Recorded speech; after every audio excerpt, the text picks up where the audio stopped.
안녕하십니까. 문학과 과학을 사랑하는 사람들 세상 사는 이야기입니다. 오늘 시진핑은 왜 북한에 등을 돌렸을까? 이런 주제로 말씀드릴까 합니다. 콘도 다이스케 저자의 시진핑은 왜 김정은을 죽이려는가? 라는 책 속의 일부입니다. 콘도 다이스케는 1965년 일본 사이타마 현에서 출생해서 1989년 도쿄대학교 교육학부를 졸업한 다음 일본과 중국에 기자를 지냈으며 중국 베이징 주재 고단샤 문화유한공사 부사장을 지냈고 지금은 주간현대 편집장을 맡고 있습니다. 이미 시진핑은 왜 김정은을 죽이려는가 라는 글을 실은 적이 있습니다. 이번에는 그 두 번째로서 시진핑은 왜 북한에 등을 돌렸을까? 라는 제목으로 소개하고자 합니다. 마이쩌둥에서 후진타오까지 4대에 걸친 중국 역대 정권은 북한의 후원자를 자처하면서 북한에만 대외원조 전체의 4분의 1을 제공해 왔습니다. 중국이 이처럼 어마어마한 원조를 매년 무상으로 지원하면서 북한을 대접한 이유는 무엇이었을까? 그것은 오로지 지역의 안전을 위해서였습니다. 북한과 중국은 압록강과 두만강을 중심으로 약 1300km나 되는 국경을 사이에 두고 있습니다.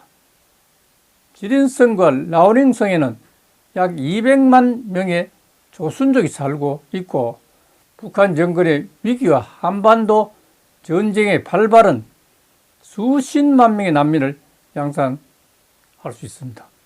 그 외에도 미국과의 직접적인 대립을 피하기 위해 정치적으로 북한을 활용하는 등 여러 가지 이유로 김일성과 김정일 일가의 정권 안정에 일조할 수밖에 없었던 것입니다.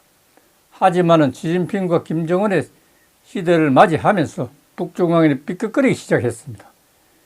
시진핑이 총서기에 취임한 지 약 한 달이 지났을 무렵 김정은은 장거리 탄도미사일 대포동 2호를 발사했습니다.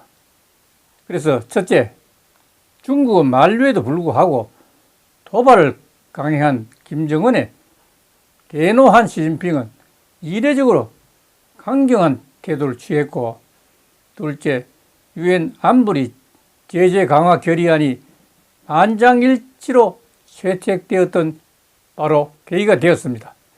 중국 시진핑이 이렇게 나오자 셋째 수세에 몰린 김정은이 2014년 2월 결국 세 번째 핵실험을 강행하게 되었습니다.